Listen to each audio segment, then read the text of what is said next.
నమస్కారం. నేను మీ సిరి. Welcome to నిన్ను కోరి. ఈరోజు కథ ప్రేమ చదరంగం ఎపిసోడ్ 121. రచించిన వారు బృందా గారు. ఇక కథలోకి వెళ్తే, సామ్రాట్ని తీసుకుని వస్తాం. ఇక టెన్షన్ వదిలేసి పెళ్లి ముహూర్తాలు పెట్టడానికి రెడీ అవ్వండి నవ్వుతూ చెప్పాడు అదవ్. అలాగే అదవ్. కళ్ళనీళ్ళు తుడుచుకుని సంతోషంగా నవ్వుతూ అంది అమృత. Good night. ఫోన్ పెట్టేసి ప్రశాంతంగా బ్రీత్ తీసుకుని అందరి దగ్గరికి కదిలాడు అదవ్. వరంగల్లో ఎక్కడ బాబు మీరుండేది? మీ నాన్నగారు ఏం చేస్తుంటారు? అడిగాడు నారాయణ అదవ్ వైపు చూస్తూ. సారీ తాతయ్య గారు, క్షమించాలి.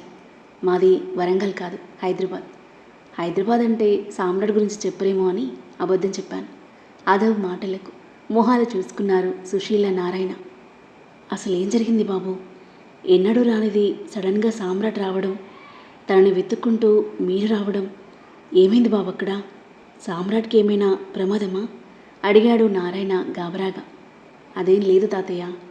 తనకి ప్రాబ్లం అంటే వివేక్ విహాన్ల వల్లే. వాళ్ళు పోయారు, వాళ్ళతో పాటే ప్రాబ్లమ్స్ అన్నీ పోయాయి. అనిక నా అత్త కూతురు. మీ మనవడంటే చాలా ఇష్టం. కానీ మీ మనవడు జరిగిన పరిణామాల వల్ల ఇప్పట్లో పెళ్లి చేసుకోవడానికి రెడీగా లేడు. వీళ్ళిద్దరి పెళ్లి గురించి ఇంట్లో డిస్కషన్ అయింది. అందరూ ఓకే చేశారు. ఆ విషయం తెలిసి ఎక్కడ అందరం కలిసి పెళ్లి చేసేస్తామో అని ఇదిగో ఇలా చెప్పపెట్టకుండా తప్పించుకుని వచ్చేశాడు. నవ్వుతూ చెప్పాడు అదవ్. సామ్రాట్ భుజం చుట్టూ చేయి వేసి చిన్నగా నవ్వాడు సామ్రాట్. పాపం మాను, మీ వాడి కోసం పిచ్చిదైపోయింది. ఇక్కడికి వచ్చాక కానీ తన ప్రేమ అర్థం కాలేదు మీ వాడికి. ఫైనల్లీ ఒప్పుకున్నాడు పెళ్ళికి. మీ మనవడి గురించి ఇక ఏ బెంగా లేదు మీకు. అలాగే బాబు, చాలా సంతోషం. వాడు పెళ్లి చేసుకుని పిల్లా పాపలతో సంతోషంగా ఉంటే అంతే చాలు మాకు అంది సుశీల చెమ్మగిలిన కళ్ళతో. అయితే సామ్రాట్ రేపు మీతో పాటు వచ్చేస్తాడా? ఒక 4 రోజులైనా ఉంటాడు అనుకున్నాం. నిరాశతో కూడిన బాధతో అన్నాడు నారాయణ. సామ్రాట్తో పాటు మీరు కూడా వస్తున్నారు. మీ మనవడి పెళ్ళికి ముహూర్తాలు పెట్టాలి కదా అదవ్ నవ్వుతూ అంటుంటే. సంతోషంగా సామ్రాట్ అనికల వైపు చూశారు సుశీల నారాయణ. అనిక బ్లెష్ అవుతూ సామ్రాట్ని చూడగా చిన్నగా స్మైల్ ఇచ్చాడు అతను. వంట చేయడానికి సుశీల లోపలికి వెళ్ళగా తన వెనకాల వెళ్ళింది ఇషు. ఏం చేస్తున్నారమ్మమ్మ? నోరారా పిలిచిన ఆమె పిలుపుకి చిరునవ్వుతూ మురిపంగా చూసిన సుశీల. వంట చేస్తున్నానమ్మా అంది ఉల్లిగడ్డలు తీస్తూ. ఇటు ఇవ్వండి, నేను కట్ చేస్తాను అని తన చేతిలో నుండి తీసుకుంది ఇషు. అయ్యో నీకెందుకమ్మా శ్రమ, నేను చేస్తాను కదా. పర్లేదమ్మమ్మ సన్నని నవ్వుతూ బదిలిచ్చి ఇషు ఆనియన్స్ కట్ చేస్తూ ఉంటే నవ్వుతూ చూస్తూ రైస్ పెట్టి పనిలో పడింది సుశీల. మరోవైపు నారాయణ అనికను ఫ్యామిలీ విషయాలు ఆరా తీస్తూ ఉంటే అనిక నవ్వుతూ అతనికి సమాధానం చెప్పడంలో లీనమవ్వగా సామ్రాట్ను తీసుకుని పక్కన చెట్టు కిందకి వెళ్ళాడు అదవ్. చెప్పు సామ్రాట్, ఎందుకలా చెప్పపెట్టకుండా సడన్గా వచ్చేసా? కారణం ఏంటి అని అడిగాడు చెట్టు చుట్టూ ఉన్న గద్దె మీద కూర్చుంటూ. నా గురించి మీరు ఇబ్బంది పడడం ఇష్టం లేక వచ్చేశాను. అబద్ధం. మమ్మీ వల్ల నువ్వు వచ్చేసావని నాకు తెలుసు. అదవ్ మాటలకు షాకింగ్గా చూశాడు సామ్రాట్. ఏం మాట్లాడింది మమ్మీ? ఏమని బ్లాక్మెయిల్ చేసింది నిన్ను? నువ్వు అనికను పెళ్లి చేసుకుంటే అదవ్ విషాన్ని జీవితాంతం మా ఇంటికి దూరం అవుతారు అన్న భువనేశ్వరి మాటలు సామ్రాట్ మదిలో మిదిలాయి. చిన్నగా నిట్టూర్చి, అనికకు నేను కరెక్ట్ కాదని తనను వదిలేసి దూరంగా వెళ్ళిపోమంది అంతే. నాకు కూడా ఎప్పటి నుండో ఉన్న ఆలోచనే అది. నేను అనికకు ఏమాత్రం కరెక్ట్ కాదని. ఫిజికల్గా, మెంటల్గా, ఫైనాన్షియల్గా ఏ విధంగా స్టేబుల్గా లేను. అందుకే పెళ్ళి అనగానే యాక్సెప్ట్ చేయలేకపోయాను. అక్కడ ఉంటే మీరు ఎలాగైనా ఒప్పించి పెళ్లి చేస్తారు. మీ మాట నేను కూడా కాదనను. That's my weakness. నేను దూరం అయిపోతే కొన్నాళ్ళకు మర్చిపోయి ఇంట్లో వాళ్ళు చూపించిన అబ్బాయిని పెళ్లి చేసుకుంటుంది అనుకున్నాను. మీరు కూడా నా మీద కోపంతో వదిలేస్తారు అనుకున్నాను. కానీ యూ ప్రూవ్డ్ మీ రాంగ్. నా అడ్రస్ వెతికి పట్టుకుని అనికను తీసుకొని వచ్చారు. తన ప్రేమ నాకు సొంతమయ్యేలా చేశారు. ఇలా థ్యాంక్స్ చెప్పాలో అర్థం కావట్లేదు అదవ్. ఉద్వేగంగా అంటున్న అతన్ని దగ్గరికి తీసుకున్నాడు అదవ్. అతను చెప్పిన దాంట్లో నిజం ఉన్నా తన తల్లి మాట్లాడిన మాటలు దాస్తున్నాడని అర్థమవుతుంది అదవ్కి. దీర్ఘంగా ఒక నిట్టూర్పు విడిచాడు. జరిగిందేదో జరిగిపోయింది. అను ప్రేమ నీకు అర్థమైంది. I'm so happy for that. ఇంకా దేని గురించి ఆలోచించకు. మమ్మీ ఏమన్నా పట్టించుకోకు. తనకి చెప్పాల్సింది నేను చెప్పాను. తను మళ్ళీ మీ విషయంలో ఇన్వాల్వ్ అవ్వదు. అనుని పెళ్లి చేసుకుని దాన్ని ప్రేమగా చూసుకుంటూ మామయ్యతో పాటు బిజినెస్ చూసుకో. నిన్ను తక్కువగా చూసిన వాళ్ళకి నువ్వెంటో ప్రూవ్ చేసుకో. సరేనా అన్నాడు. సరే అదవ్ అన్నాడు హ్యాపీగా నవ్వుతూ. సూపర్ పద. సామ్రాట్ భుజం చుట్టూ చేయి వేసి బయటికి నడిచాడు అదవ్. కాసేపటికి వంట పూర్తవగా ఆరు బయట చల్లని గాల్లో కూర్చొని సరదాగా మాట్లాడుకుంటూ కడుపు నిండుగా భోజనం చేసేశారు. కాసేపు వాకింగ్ చేసి ఆరు బయట వేసిన మంచాల్లో అనిక ఇషు ఒక దాంట్లో, సామ్రాట్ అదవ్ ఒక దాంట్లో సెటిల్ అయితే పెద్దవాళ్ళు చెరువు మంచంలో పడుకున్నారు. ఏసీ కన్నా హాయిగా దేహానికి చల్లగా తాకి పచ్చని చెట్ల నుండి వీచే పిల్లగాలి, పైన మినుకు మినుకుమని చుక్కలతో నిండి నిర్మలంగా ఉన్న ఆకాశం, కీచురాల శబ్దం తప్ప ఏమీ వినిపించని నిశ్శబ్దం. ఎంతో ప్రశాంతంగా ఉన్న ఆ పల్లెటూరి వాతావరణానికి ఎదురు చూడకుండానే అందరికీ హాయిగా నిద్రపట్టేయగా సంతోషంతో సామ్రాట్ ఊహల్లో వేరేస్తున్న అనికకు మాత్రం ఎంతకీ నిద్రపట్టలేదు. కాస్త పైకి లేచి సామ్రాట్ వైపు చూసింది. హాయిగా పడుకుని ఉన్నాడు.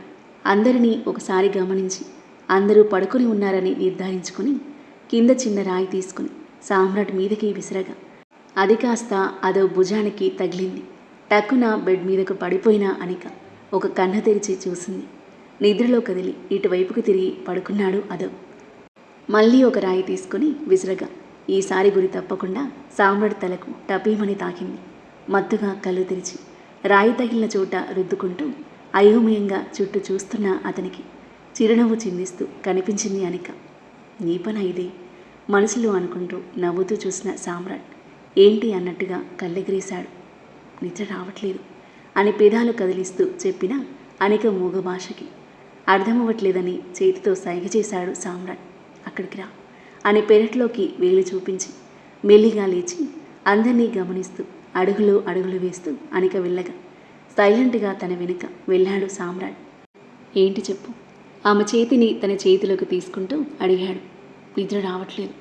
అలాగా, అయితే ఏం చేద్దాం మరి అల్లరిగా అంటూ ఆమెతో పాటు కాస్త లోపలికి నడిచి చెట్టు గద్దె మీద కూర్చొని తనని ఒడిలో కూర్చోబెట్టుకున్నాడు. బ్లష్ అవుతూ అతని వైపుకు తిరిగి మెడలో చేతులు వేసింది. ఆరు బయట వేసిన లైట్ చెట్ల నుండి పొరలు పొరలుగా ప్రసరిస్తూ మసక వెలుతురు సంతరించుకుంది. అక్కడ చెట్ల మొక్కలు అడ్డుగా ఉండడం వల్ల పరీక్షగా చూస్తే తప్ప వాళ్ళ ఆకారాలు ఎవరికీ కనిపించవు.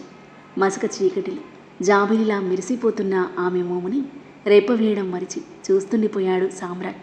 చూస్తున్న కొద్దీ ఇంకా అందంగా కనిపిస్తుంది ఆమె రూపం. అంతా ప్రేమ మహిమేనేమో. ఏంటలా చూస్తున్నావు అంది అతని పదునైన చూపులకి తాళలేక. కొత్తగా కనిపిస్తున్నావు అన్నాడు చిరు దరహాసంతో. చీర కట్టుకున్నాను కదా అందుకేనేమో. ఏమో తెలీదు. సింపుల్ కాటన్ చీర అయినా చాలా ముద్దుగా ఉన్నావు ఇందులో.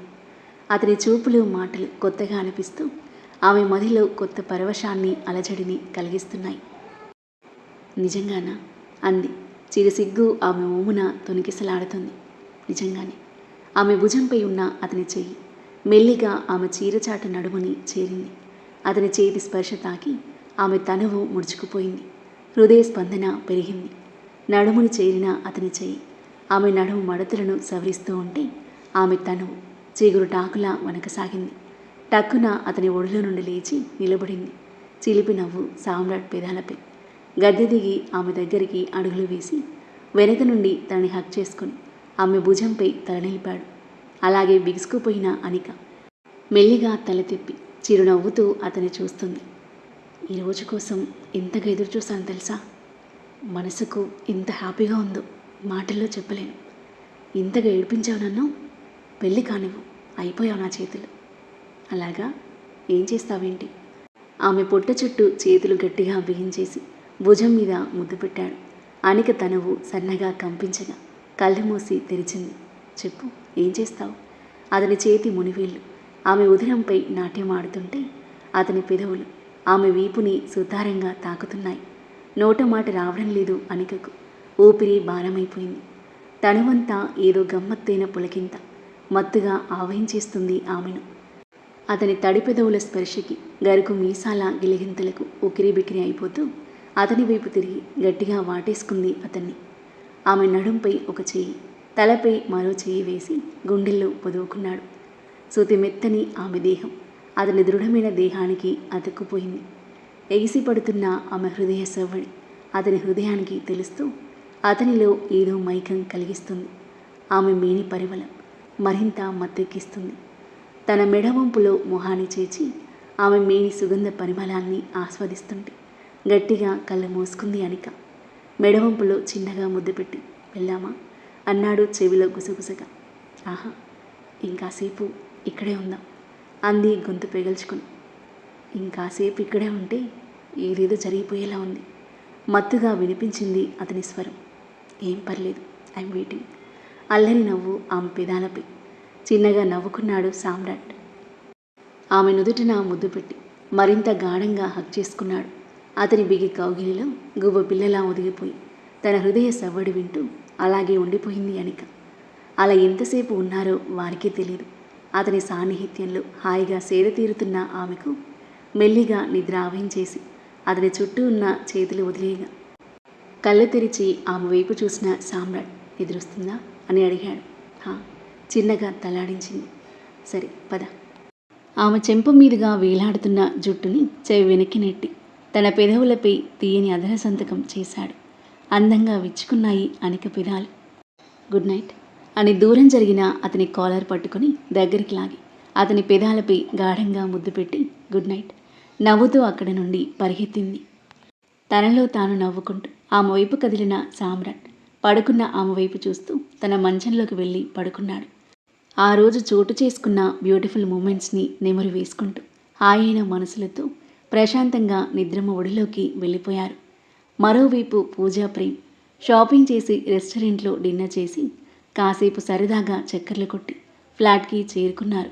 ఎవరి రూమ్కి వాళ్ళు వెళ్ళి హాయిగా బెడ్పై వాలిపోయి ఒకరి తలపులలో మరొకరు విహరిస్తూ హాయిగా పడుకున్నారు.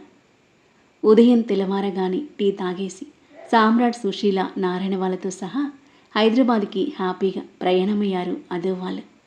ఆ తర్వాత ఏం జరగబోతుంది?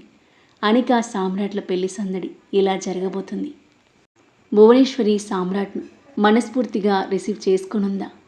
వాళ్ళ మధ్య సంభాషణ ఎలా సాగబోతుంది? పూజ, ప్రేమ్ల ప్రేమ ప్రయాణం ఎలా సాగబోతుంది? అనంత్, భూమి మధ్య ఎలాంటి సన్నివేశాలు చోటు చేసుకోబోతున్నాయి? ఈ ప్రేమ చదరంగం ఎలాంటి మలుపు తీసుకోబోతుంది? అద్భుతమైన కథనంతో, ఊహకందని మలుపులతో, మనసును హత్తుకుని సన్నివేశాలతో ఎంతో ఆసక్తిగా సాగి ఈ కథ యొక్క నెక్స్ట్ ఎపిసోడ్ కోసం మన నెక్స్ట్ వీడియో చూడండి. కథ నచ్చితే లైక్ చేయండి. కథపై మీ అభిప్రాయాన్ని తప్పకుండా కామెంట్ చేయండి. ఇంకా ఇలాంటి ఇంట్రెస్టింగ్ స్టోరీస్ కోసం మన ఛానల్ని సబ్స్క్రైబ్ చేయండి. Thank you for listening.